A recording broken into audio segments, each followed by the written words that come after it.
Hey everybody, this is Deb with Truthification Chronicles, and I had one video I was going to do, and then I saw this and I thought, nope, I'm going to do this one for Saturday morning, and then I will do the other one maybe Saturday night. It might come out, but the squirrels have been really tired lately, evidently, because my internet connection has been really slow. So, yeah, that's what I get for living out in the boondocks. But I am looking at a couple of options that might speed things up a little bit, which would help. And so, anyway, wanted to share this Politico article with you because it's all about the case that the Dems are trying to make for impeaching Trump. And so there is actually, legislation that they have put out trying to get all the 6E documents, for the grand jury stuff that was in Mueller's report. Well, that's basically what this is kind of talking about, that. And what they're planning on doing is they're planning on using the Intelligence Committee. And that's what Adam Schiff is in charge of. And they're going to use it to try to get Trump. I mean, that's what they think that they can get him out. The intelligence panel's role is a sign of the unprecedented nature of the questions surrounding Trump's relationship with Russia, as well as the uncharted territory House Democrats find themselves in as they consider whether to formally recommend Trump's removal from office. Typically, impeachment proceedings are the province of the House Judiciary Committee, and the panel led by Jerry Nadler has taken the lead in a nascent legal fight that its members say could lead to articles of impeachment. But Nadler isn't going it alone. Sources involved in the process say Intelligence Committee Chairman Adam Schiff signed off on the panel's legal strategy and suggested approaches that would closely bind the Judiciary and Intelligence Committees together as the process unfolds. Allegations that Trump welcomed Russian interference in the 2016 election while pursuing a business deal in Moscow have taken center stage for Schiff's panel. Did Mueller not say there was no collusion? But oh no, we're still beating that dead horse. The horse is dead. Leave it alone. Oh, anyway, in a case as unique as Trump, it is important to consider the totality of the evidence, including classified information, said a source close to Schiff. We've been working closely with the Judiciary Committee through this process and will continue to provide support as needed.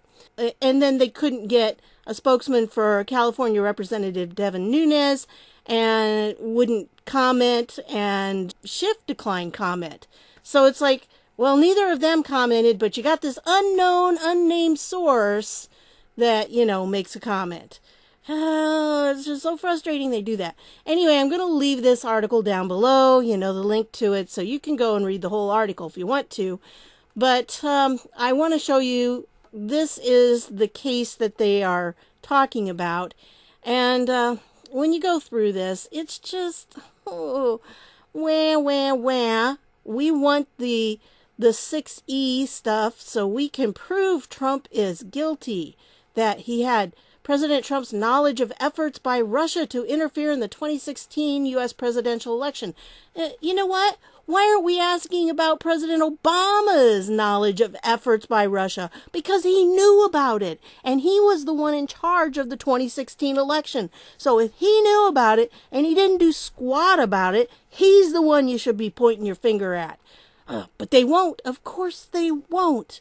Anyway, and they also want President Trump's knowledge of any direct or indirect links or contacts between individuals associated with this presidential campaign and Russia, including with respect to Russia's election interference efforts.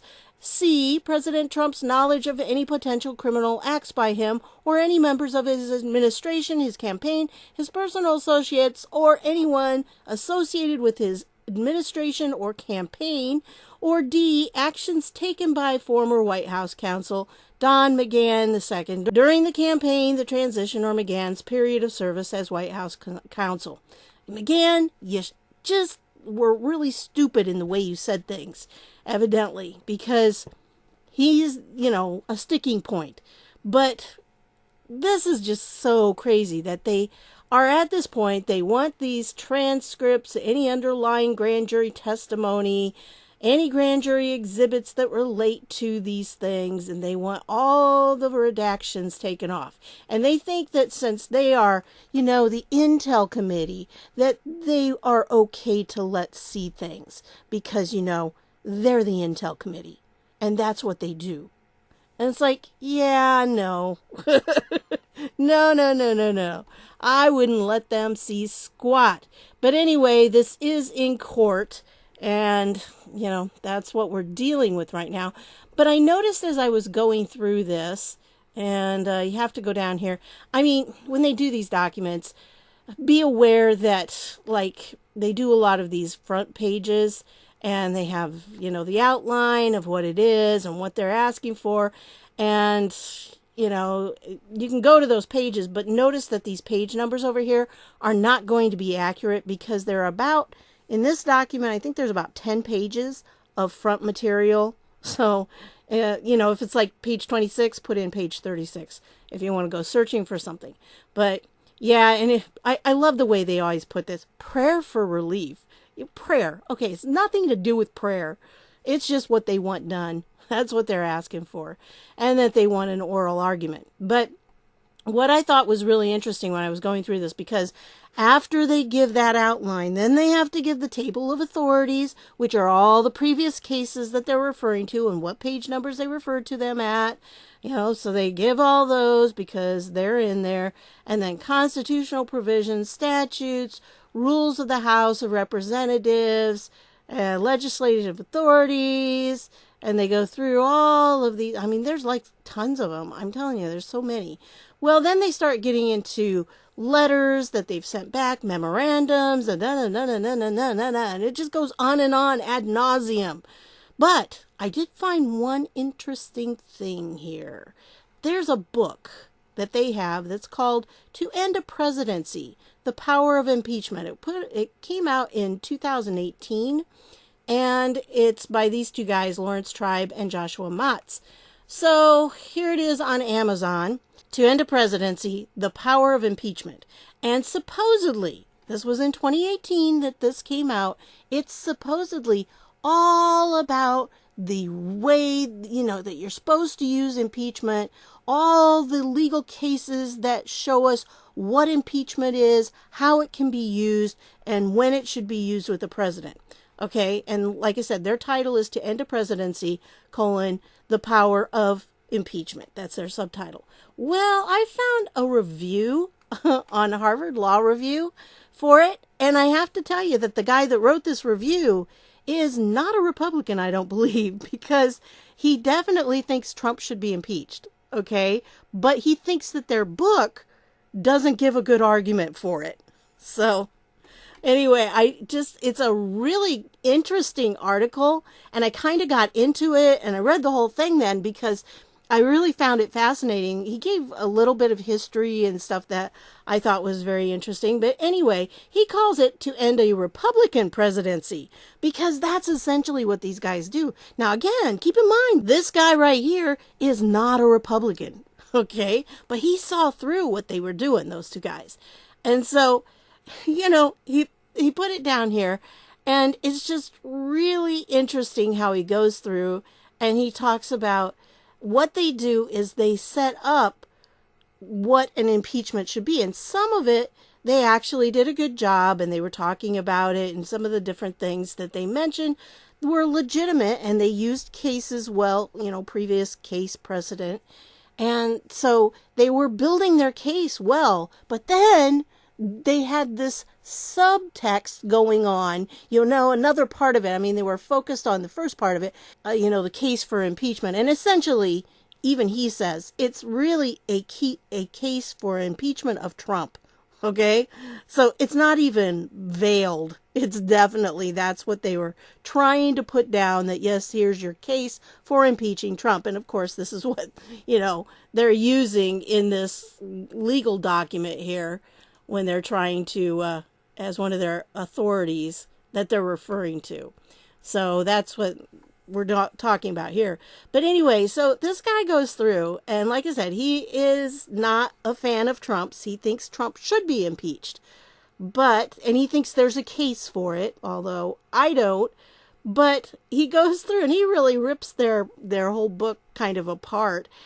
And it's kind of funny. You have to go down a little ways, so I apologize for this. But they go through. He says it has much to commend it. Yeah, well, that was the stuff he liked, that he agreed with, and gets a lot of things right. I will not fail to give those points their due. This is a serious book on a serious constitutional issue addressed to a popular audience at a serious moment in U.S. history, the explosive presidency of Donald Trump. And he goes through, and like I said, he really thinks Trump should be impeached. So he doesn't make any bones about that. He doesn't, lead you on about it or anything. But the book suffers from flaws. And first, two major flaws. First, it is itself rather badly partisan. Second, it is predominantly strategic. And essentially that's what it was. I think they wrote it as kind of a manual for the Democrat Party so that they could use it to try to target Trump. And that was the battle plan, if you want to put it that way, that they were going to use to make the case for impeachment of Trump. But in the process, they've got this subtext going on about the Clinton impeachment. And they defended, Clinton. And so they said that his impeachment was totally wrong. And they gave all these reasons. But if you take those reasons, at least what this guy gives, if you take those reasons and you apply them to Trump, they're the same reasons. I mean, you should not be impeaching a president who is popular and whose party supports him. It's like, well, yeah, so Trump's party supports him and he's popular. I mean, I watched his rally Thursday night, and I was watching it on one of the Fox affiliates. They had 30,000 watching it. And then I switched over right at the end because they cut off a little fast, and I switched over to the main Fox channel. They had 50,000 watching it. So there were at least 80,000 people watching that, and that doesn't even include like NBC, ABC, CBS, or, any of those, or anybody else that was covering it. So amazing. That's 80,000 people. And then there were how many there? It was like a record crowd, bigger than Elton John. So, you can't hide it. You cannot hide it from the people. We're awake. We understand. We see how many people are at these rallies. And, I went to one, it was a year ago, May. And so it was still, he didn't do a whole lot of rallies then. And I'm telling you, I couldn't get in because I got there too late and it was massive. So we kind of walked around. My brother went with me and we walked around and looked at the people. There were lines forever. I mean, there were a huge amount of people outside, and that doesn't include who was inside, and it was packed in there from what I hear. So, yeah. Anyway, back to this. It goes on and on and on about, here it says, not only is Trump deserving of impeachment, a conclusion with which many Republicans might agree, I don't think so, with which I agree, and one that can be defended on politically neutral terms, he thinks. I don't think so. But so too has nearly every Republican president since Richard Nixon likely engaged in impeachable wrongdoing deserving of at least serious investigation. That's what these people say in the book. On the other hand, Bill Clinton's impeachment for perjury and obstruction of justice, obstruction of justice, gee. And if you don't know what all went on during Bill Clinton's impeachment, you might want to look through it and go over it because you want to talk about obstruction of justice. Man, they were lying about all kinds of stuff. He perjured himself and arising out of allegedly false sworn testimony in judicial proceedings and subsequent efforts to cover up that falsity was contemptible. I mean, that's what the authors in the book said. And explainable only as an act of merciless partisan and personal spite. Oh, because they voted on party lines, by party lines. It's like, really? So that makes it totally partisan because it voted on partisan lines. Well, Okay. Anyway, this whole document, I thought it was a good read. I'll leave the link down below if you want to read it. And, he pointed out, just keep in mind when you're reading it, that he believes Trump should be impeached. But I just thought he did a good job of pointing out some of the things and the arguments that we're hearing right now about why the Democrats think they should impeach Trump. And I'll tell you, I'm pretty sure that Trump is not worried about being impeached, because even if they do, we have the Senate, okay? And they'd have to have 2/3 of the Senate vote to convict him. It's just not going to happen, you know? And so I don't think Trump is upset about it, really, because even if it does happen, that just gives him the opportunity to enter a whole bunch of stuff into the proceedings. And if it gets entered as evidence, then, we're all going to see a bunch of things. And I don't think the Democrats want that stuff to come out. Plus, I really don't think they're going to do it before the 2020 election. I think, this is just my opinion, okay? I may be totally wrong on this, and we'll find out, I guess. But I just think that they're going to use it as a tool and their talking point, so that they can, kind of get their constituency behind them. So they're going, yes, we are going to, impeach him. We are going to. Because honestly, if they impeach him, because Trump is so popular, it is going to backfire on them big time. I mean, it will just be a bloodbath for the Democrats. They're just not going to survive. So they really would be smart not to, but they haven't done a whole lot of smart things lately. So I have no doubt that they're going to have investigations into him, but I really don't think they're going to actually vote on the impeachment.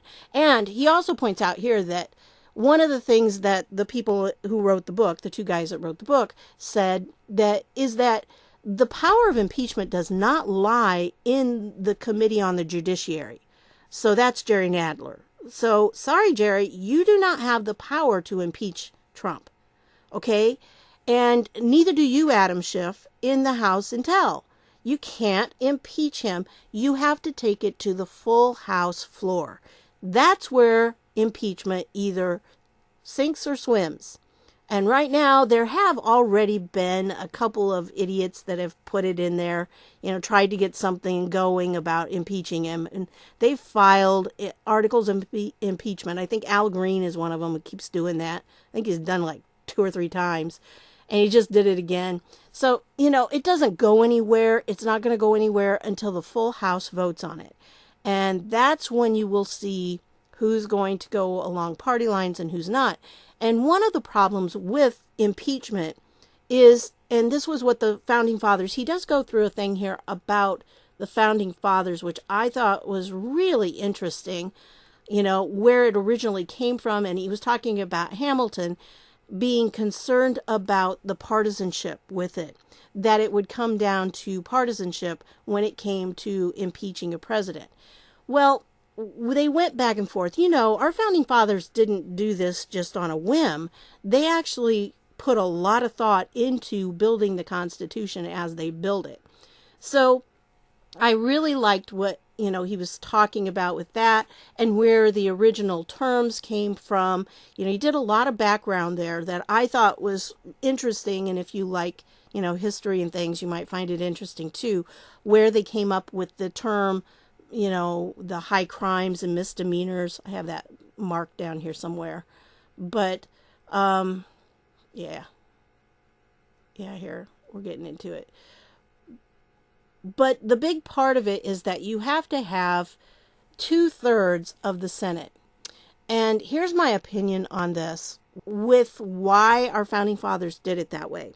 It's because in order to keep it from being partisan, it would mean that the president has to do something that is going to require his immediate removal. Okay? In other words, our country will not be able to wait until the next election. That was the whole purpose behind putting in the impeachment clause, because they wanted to make sure that if we had a president who was not doing anything, who was purposely hurting our country and was obvious to everyone that was what was going on, then there was a way to remove him. And that's why I think they put the 2/3 requirement on the Senate, because in that way, it has to be a president who is doing things that are so bad that even a big portion of the senators who are from his own party would agree that it's bad. Okay? It really is one of those things that is very nebulous. It's not well defined. But the reason they did that was because they didn't know what kinds of crimes might pop up that could cause our country distress, or even if it, caused problems with other countries to, a point where it was going to hurt the United States, it was hurting the Constitution, undermining the Constitution, those kinds of things. And so when they were trying to decide that, I think that's one reason why they put it in there, because there is no way to impeach a president. And I mean, you can impeach him, which is what the House does, but there's no way he's going to be convicted or found guilty and removed unless you have cooperation from a good portion of the other side, the other party. So I think that's why they did it. I mean, it makes sense to me that, after reading through all of this, that was kind of something that I came up with, because it seems brilliant to me that they required that kind of thing. But as for what it can be, used for, I don't know. Evidently, from the way he talks here, that book must have spent some time talking about removing a president because of incapacity, but they talked about how that's not really one of the things you can impeach them for, because that's dealt with in another part of the Constitution. So impeachment is addressed to acts of wrongdoing and wrongful failures to act, not to personal capacities or medical conditions apart from wrongful deeds or patterns of misconduct. So, I don't see how there could be misconduct from Trump with our country doing so well economically and everything. Seems to me like they're doing pretty well. And here's where he gets into the original meaning. It's long. I got to tell you, it is a long one. Here it is. At the time of the framing of the Constitution, a prominent impeachment proceeding was taking place in Great Britain, the impeachment of Warren Hastings, Governor General of India, for high crimes and misdemeanors consisting of gross maladministration, corruption in office, and cruelty toward the people of India. So that's why they put that in there, I'm sure. And that was one of the things that they wanted to make sure was addressed. And that's why they used that particular terminology, high crimes and misdemeanors. So like I said, I thought that was kind of interesting going into all of that. I mean, it goes through all these different things. Gosh, when you think of everything that we know, bribery, surely the Clintons were guilty of that. Oh, I don't know. I don't have any proof of that, but they sure did get rich pretty fast once they got out of office. So yeah, after office, they sure had some people that were buying them. Negligence, dishonesty. Yeah, there'd be a lot of them. So anyway, and this goes through like the different drafts and what the discussion was by the founding fathers.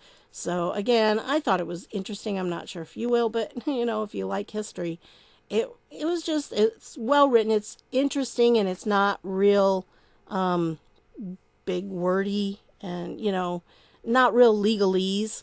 So it was easy enough to understand.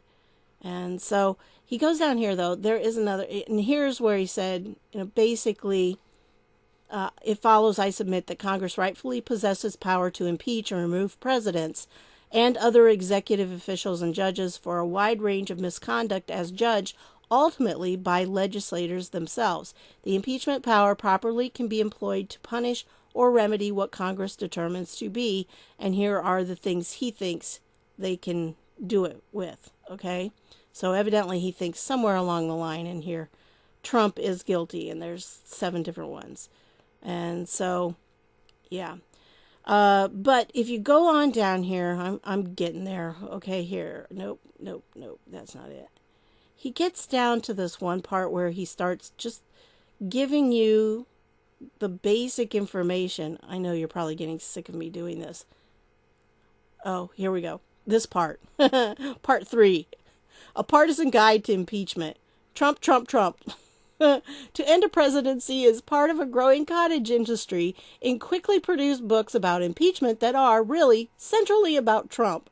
Tribe and Mott's is the best of this new bunch, more serious in its treatment, more scholarly in its aims, but it shares in common with the others the features of partisanship and the, and the manipulation of impeachment criteria to fit partisan goals. It is nominally also about the power of impeachment generally, but it is no exaggeration to say that the book is more about impeaching Trump in particular than about impeachment in general. From start to finish, the book is about the prospects for impeaching and removing Trump, its desirability, its constitutional defensibility, and to the author's evident despair, its practical impossibility. So, yeah, actually, the two guys that wrote the book's conclusion is, don't do it. I mean, really, it's like, y'all better not try it because it's going to be bad for you. So it was kind of funny that that's what it ended up. But, so anyway, the first line, I wanted to show this to you. The preface's first sentence reads, "Impeachment haunts Trumpland." The authors continue, "Never before has an American leader so quickly faced such credible, widespread calls for his removal." Remember, this was written in 2018. "Trump's is the face that launched 1,000 impeachment ships and the gale force that blew this one to sea. If you're reading this book in 2018, you're probably thinking about Trump." Tribe and Mott's, right? So are we. So, I mean, they don't even hide it. They put in the preface. And despite some of the half-hearted protestations to the contrary, but this book is not a brief for removing Trump. Oh, yeah, right. Even this guy who thinks Trump should be removed is still saying y'all are partisan and it's a tack book on Trump. So, anyway, it goes through and you can continue to read this because the author's thesis on this point is relatively straightforward. Trump is a menace, a miscreant, and a moron. He deserves to be impeached, and the Constitution's impeachment standard easily permits this result. But Trump won't be impeached, largely because of Republican partisan political loyalties. Yeah, okay. So let's see. It wasn't partisan political loyalties when all of the Democrats voted not to impeach Clinton, but it would be if all the Republicans voted not to impeach Trump. You know, the double standard is just so irritating. I guess it came out in spring of 2018. So, you know, he hadn't even been in office hardly a year yet. It just, yeah, it's crazy. But anyway, it goes on and on and on. Like I said, it's kind of long, but I thought it was a good read. And I'll put the links down below for you if you want to read further on it. But that was one of the authorities that they were using back here for their case to say, please, please give us all of those redacted things because we're sure if we get those redacted things somewhere in there, we're going to find out that Trump really is bad. Orange man bad. Oh. So, yeah, and they have all these different documents, you know, they've got letters and subpoena to Attorney General Barr and subpoena. They know nothing other than subpoenas. And here's all these letters. I mean, you remember Pat Cipollone. I don't know if that's how his name's pronounced exactly, but I thought I heard it that way on Fox the other day. But yeah, he was the counsel to the president now. And so there were letters. I've covered those. Stephen E. Boyd, he's Assistant Attorney General. Yep, I've seen letters from him, several of them. And so they're referring to all of them. But unfortunately, when you go there, there's no link to the actual letter, which I thought was kind of stinky. You know, if you're going to use them, at least have like where that letter is at so somebody can go see it. So anyway, and I'm not sure if that's necessary in a court document, but it would seem if it's available online, I don't know why they wouldn't. There were some links in some of the footnotes. So anyway, yeah, I mean, all these letters. There have been letters. People ask me how I know what's going on and how I know that what the mainstream media is telling us isn't true. And I said, I've read the letters. Just read the letters. Now, I haven't read all of these, obviously, but yeah. So, court documents, and then here's where it actually starts. And it's just, that's all they want. They just want to have all the grand jury information. So, they think there's something under there that they're going to be able to find out. And, that Mueller evidently didn't allow them to see or didn't tell them about in the report. So, that's what I've got for you on this one. Hey, if you're a praying person, pray for Devin Nunes, because there was a Devin Nunes hashtag trending, and it was not nice. So, people are really ripping on him right now, and it's got to be discouraging. They make up these accounts that are like really, they use his name and then they put nasty stuff after it. I'm not even going to show them to you because some of them were really bad. So, yeah, it's all, they're trying to say he's not a farmer, and there's just, a lot to it. So, like I said, keep him in your thoughts and prayers, and he's waging a battle, and they're trying their best to, get Trump, and he's trying his best to get all of this stuff out so the American people can see the truth about what really happened and who was really involved. So that's what I've got for you on this one. I want to thank you for stopping by, and maybe I'll have that next one up tonight. We'll see. So I'll see y'all later.